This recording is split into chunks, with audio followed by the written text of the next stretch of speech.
নমস্কার। 35 হওয়ার আগেই মোস্ট ইন্ডিয়ানস অলরেডি একটা ট্র্যাপে পড়ে গেছে। কিরকম? স্যালারি আসার আগেই শেষ হয়ে যাচ্ছে, ইএমআই আমাদের গলা অবধি চলে আসছে, সেভিংস সে তো জিরো, আর ফিনান্সিয়াল স্ট্রেস দিনের দিন বাড়ছে। এর মধ্যে সবচেয়ে স্কেয়ারি পার্টটা কি জানেন? লোকজন এটাকেই নর্মাল মনে করছে। মানে সিরিয়াসলি, এটা মোটেই নর্মাল না।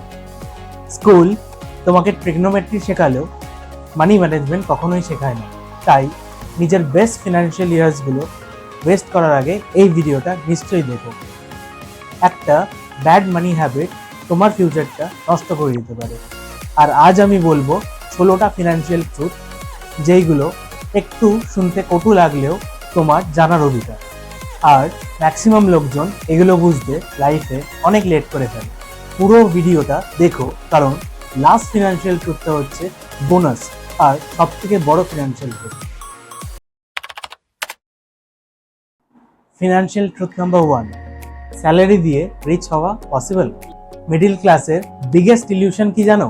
সে ভাবে স্যালারি বাড়লে আমার লাইফ সেট হয়ে যাবে, কিন্তু রিয়েলিটি কি তাই? না। স্যালারি বাড়লে আমাদের এক্সপেন্সেসও ডাবল হয়ে যায়। নতুন ফোন, নতুন বাইক, উইকেন্ডে বেরোলাম, জোম্যাটো থেকে খাবার অর্ডার করলাম, এগুলো করেই যে স্যালারিটুকু আমার বাড়লো সেটা বেরিয়ে গেল, আর মান্থ এন্ডে জিরো সেভিংস। আমিও প্রথমে এটাই ভাবতাম যে স্যালারি বাড়লে লাইফ সেট হয়ে যাবে, বাট যারা এস্টাবলিশড তারা স্যালারি ঢুকলে আগে খরচা করে না, আগে তারা ইনভেস্ট করে। সেকেন্ড ফিনান্সিয়াল ট্রুথ, ইনফ্লেশন নাকি স্লো পয়জন। ব্যাংকে টাকা রেখে নিজেকে সেফ মনে হচ্ছে, বাট রিয়ালিটিটা কি? ইনফ্লেশন কিন্তু আস্তে আস্তে তোমাকে গরিব বানাচ্ছে। আজকের দিনে যেটা 100 টাকা দিয়ে তুমি কিনতে পারছো, 10 বছর পর হয়তো সেটা কিনতেই তোমার 200 টাকা লাগতে পারে। সো শুধু তোমাকে সেভ করলে হবে না, সেটাকে সঙ্গে সঙ্গে গ্রো করতে হবে। পরের ফিনান্সিয়াল ট্রুথ হলো ইনভেস্টিং। এখনো স্টার্ট করোনি? তাহলে কি তুমি লেট? আমাদের প্যারেন্টসরা মোস্টলি কি বলে যে ইনভেস্টিংয়ে রিস্ক আছে, বাট সব থেকে বড় রিস্ক কি জানো? ইনভেস্টমেন্ট না করা। তুমি নিজের জীবনে কি একটা যে সুযোগ হারাচ্ছ সেটা তুমি নিজেও বুঝতে পারছো। SIP, mutual funds, index funds, এগুলো জেনে সেগুলোতে তুমি যত জলদি ইনভেস্ট করতে পারবে তত জলদি তুমি বাকিদের থেকে এগিয়ে যাবে। লাইফ চেঞ্জিং হ্যাবিটস বলে না, এইটা কিন্তু সেটাই। নেক্সট ফিনান্সিয়াল ট্রুথ হলো ম্যাজিক অফ কম্পাউন্ডিং। এই ট্রুথটা তুমি যত জলদি লাইফে বুঝবে তত তুমি একটা অ্যাডভান্টেজিয়াস পজিশনে চলে যাবে। 20 বছর বয়স থেকে তোমার ইনভেস্ট করা 2000 টাকাটা কবে লাখ টাকা হয়ে যাবে সেটা তুমিও বুঝতে পারবে না। শুধু তাকে সময় দাও, আর সময় আজকের দিনে দৌড়াচ্ছে, একবার ফসকালেই নেই। আমাদের নেক্সট ফিনান্সিয়াল ট্রুথ হলো লাইফস্টাইল ইনফ্লেশন। সেটা স্যালারি বাড়লে আমরা কি ভাবি? নতুন ফোন কিনবো, ব্র্যান্ডেড জামা কাপড় পরবো, ঘুরতে যাব, ক্যাফেজে যাব। আর এটাই হলো ম্যাক্সিমাম মিডল ক্লাসের একটা র্যাট ট্র্যাপে আটকে পড়ার সবচেয়ে ইজিয়েস্ট ফর্মুলা, লাইফস্টাইল ইনফ্লেশন। কথায় আছে না, আজ যে রাজা কাল সে ফকির, কিংবা যদি তুমি ইংলিশে বলো অ্যাক্ট রিচ নাও স্টে ব্রোক লেটার। নেক্সট যে ফিনান্সিয়াল ট্রুথটা বলবো সেটা হাজারো মানুষকে স্যালারির দাসে পরিণত করেছে। নেক্সট ফিনান্সিয়াল ট্রুথটা হলো ইএমআই কিংবা সোনা ধার করা। ইএমআই ইনিশিয়াল স্টেজে খুবই কমফোর্টেবল লাগে, বাট আস্তে আস্তে এটা তোমার ফিনান্সিয়াল ফ্রিডম চুরি করে নেয়, আর মানুষ স্যালারির জন্য একটা দাস কিংবা স্লেভে পরিণত হয়। প্রতি মাসে তোমার রুটিন কি হচ্ছে? কাজ করো, ইএমআই দাও, রিপিট করো, কাজ করো, ইএমআই দাও, রিপিট করো। তাই কোনো কিছু কেনার আগে নিজেকে জিজ্ঞেস করো, এটা তোমার আসলেই দরকার নাকি ইগোতে এসে কিনছো? নেক্সট ফিনান্সিয়াল ট্রুথটা হলো এমার্জেন্সি ফান্ড।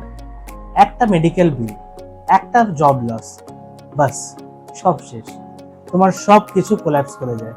কেন? তোমার একটা এমার্জেন্সি ফান্ড নেই বলে। এমার্জেন্সি ফান্ড কোনো লাক্সারি না, এটা সার্ভাইভাল স্ট্র্যাটেজি। অ্যাটলিস্ট নিজের 6 মাসের এক্সপেন্সেস সেভ করো। পরের ফিনান্সিয়াল ট্রুথটা সাইলেন্টলি তোমার স্যালারি ডিস্ট্রয় করে। নেক্সট ফিনান্সিয়াল ট্রুথটা হলো ক্রেডিট কার্ড। ব্যাংকগুলো তোমাকে ভালোবেসে রিওয়ার্ডস দিচ্ছে না, তারা চায় তুমি কখনো রিপেমেন্ট করতে ভুলে যাও, তুমি মিনিমাম পেমেন্ট ডিউটা করো আর তারা ইন্টারেস্টটা কামাও, এটাই তাদের লক্ষ্য। তখনই তুমি একটা ডেপ্ট ট্র্যাপে পড়ে যাচ্ছ, আর আস্তে আস্তে সেটা তোমার ফিনান্সিয়াল ফ্রিডমটা নষ্ট করে দিচ্ছে। নেক্সট ফিনান্সিয়াল ট্রুথ হলো বাজেট করা, যেটা খুবই ইম্পর্টেন্ট। কখন, কোথায়, কেন টাকা বেরোচ্ছে এটা তুমি জানতেই পারবে না যদি তুমি বাজেট না করো। 99, 199, 299 এরম ভাবে তোমার পুরো টাকার ভার ফাঁকা হয়ে যাবে আর তুমি জানতেও পারবে না।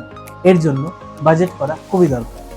সাকসেসফুল লোকজন সব সময় তাদের টাকার ট্র্যাক রাখার চেষ্টা করে, আর তুমিও যদি সাকসেসফুল হতে চাও এটা তোমারও করা দরকার। নেক্সট ফিনান্সিয়াল ট্রুথ হলো সোশ্যাল মিডিয়া বাজ। ইনস্টাতে, ফেসবুকে তুমি দেখছো সবাই কত সাকসেসফুল, বাট আসলে কি তাই? ম্যাক্সিমাম লোকজন নিজের লাইফস্টাইল ফেক করে এইসব প্ল্যাটফর্মে, আর তুমি যদি তাদের সাথে নিজেকে কম্পেয়ার করো তাহলে বাস্তবে তুমি নিজেকে ফিনান্সিয়ালি উইক করে ফেলবে। আখেরে ক্ষতি তোমারই হবে, তাই স্ট্রেঞ্জার্সকে ইমপ্রেস করা বন্ধ করো। নেক্সট ফিনান্সিয়াল ট্রুথ হলো ইন্স্যুরেন্স নাকি লাইফ সেভার। একটা হসপিটাল বিল আর এত বছরের সেভিংস ভ্যানিশ। হেলথ ইন্স্যুরেন্স আর টার্ম ইন্স্যুরেন্স সবার জন্য খুবই দরকারি, এইটা ম্যান্ডেটরি হওয়া উচিত। এটা আমি বলছি না, এটা আমাদের দেশের গভর্নমেন্ট বলছে। তাই তারা প্রধানমন্ত্রী সুরক্ষা বীমা যোজনা এবং প্রধানমন্ত্রী জীবন জ্যোতি বীমা যোজনা চালু করেছেন। আগে নিজের জন্য প্রোটেকশন নাও, লাক্সারি তো আসতেই থাকবে।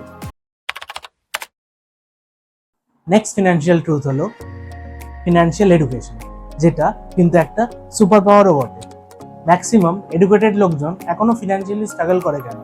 কারণ তাদের কাছে ডিগ্রি তো আছে, বাট ফিনান্সিয়াল নলেজ জিরো বটে সন্নাটা।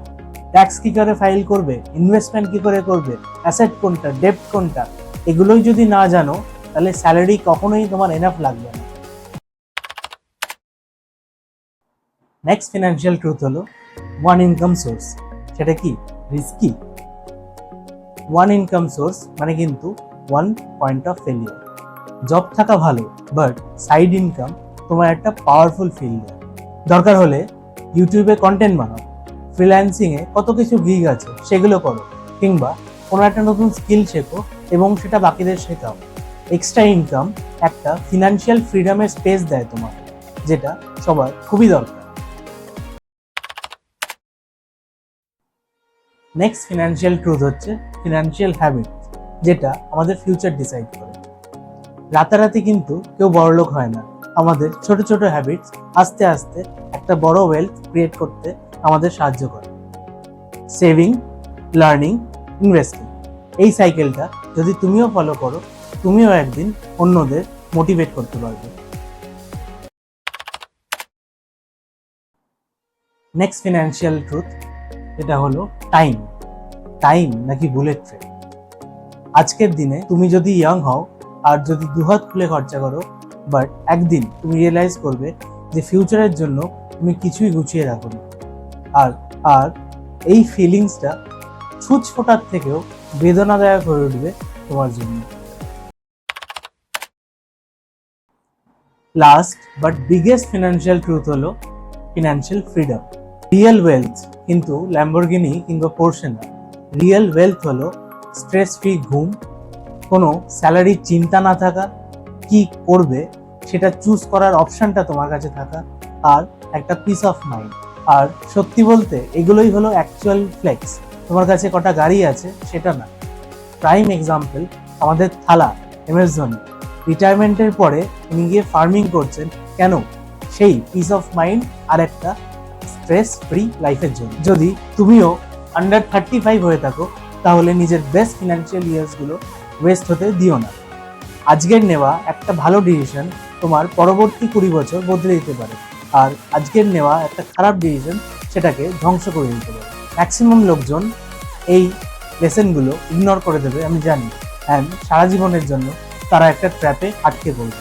যদি তুমি এখনো এই ভিডিওটা দেখছো তাহলে তুমি তাদের থেকে এক স্টেপ অলরেডি এগিয়ে গেছো। অ্যান্ড আরও বেশি এই রিলেটেড কন্টেন্ট দেখতে সাবস্ক্রাইব করো ফিনান্সিয়াল ড্রিম ওয়াইটি চ্যানেলকে, কারণ একসাথে আমরাই পারবো এই ইঁদুর দৌড় থেকে বেরোতে। ভিডিওটি ভালো লেগে থাকলে লাইক করো, সাবস্ক্রাইব করো। বাই।